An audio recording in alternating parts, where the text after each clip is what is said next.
How much hatred is there between Iran and Israel? More than 1,000 kilometers apart. They can't even touch each other, so why do they keep clashing? What many never expected was that they used to be close brothers. Now it has become a deadly situation. So what's going on here? After watching this video, you will understand. Israel and Iran are both Middle Eastern countries. Israel is located in the western part of the Middle East, and Iran is located in the eastern part of the Middle East. The two countries seem very close, but it's a long way off. They're not only separated by Iraq, but also parts of Asia and Jordan. And the distance is more than 1,000 kilometers. How far is this distance? It's about the distance between Shanghai and Guangzhou in our country. So why do the countries so far apart have so much conflict? How much hatred do they have? The first reason is historical. In fact, the early relationship between Iran and Israel was still pretty good, dating back to 583 BC. At that time, the Persian Empire helped the Jews recover their homes. However, in 63 BC, the Romans rose and conquered them. As a result, Jews had to be scattered all over the world. Until more than 2,000 years later, in 1948, the Jews began to establish Israel here. However,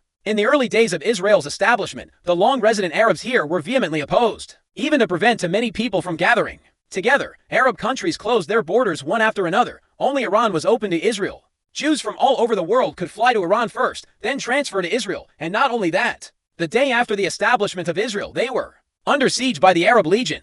5 major Middle East wars broke out as a result. However, Iran not only failed to participate in them, it even actively supplied oil to Israel. As you can imagine, how ironclad was the relationship between Israel and Iran. Of course, this also had a lot to do with the US across the ocean. We all know that Israel has always been America's little brother. In order to counterbalance the Arabs in the Middle East, the US not only provides funding to Israel, but also shipped a lot of weapons. Let's go back to Iran. Although both belong to the Middle East region, Iran was not well received by other Arab countries, although they all adhere to the same religion, Islam. Their specific denominations vary. Iran is predominantly Shia Islam. The Arabs, on the other hand, believe in Sunni Islam. Differences in ideas made Iran appear out of place in the Middle East. In addition, the Soviet Union's ambitions were expanding at this time, preparing to go south to capture Iran. Therefore, Iran was seeking its own security and adhering to the principle that the enemy of my enemy is my friend. Eventually defected to the United States. Add to that Iran's oil riches. The United States had no reason to refuse, so Iran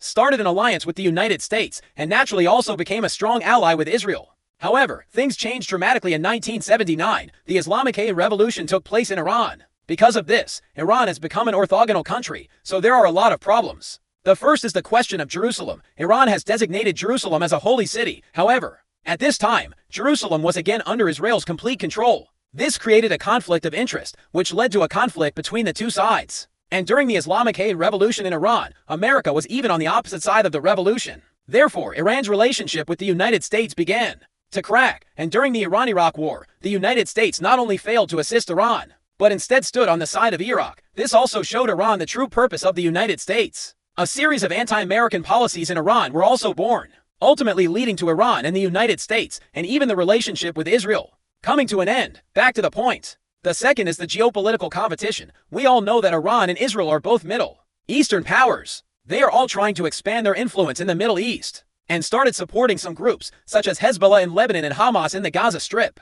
The biggest backer of this is Iran. The backer of Israel is the United States and some Arab countries. The competing interests of both parties resulted in Israel and Iran clashing. Finally, Iran and the nuclear threat. We all know that Iran's nuclear plan has always been a major point of focus. Can this issue be properly addressed? It will affect Israel and even the security of the entire Middle East. Israel has also made big promises to destroy Iran's nuclear facilities. Iran has also threatened to attack Israel, so it goes back and forth like this, leading to Iran and Israel's relationship creating unsolvable contradictions. However, it is the ordinary people who suffer the most in war. Scared people are struggling. Whether there is still tomorrow is unknown.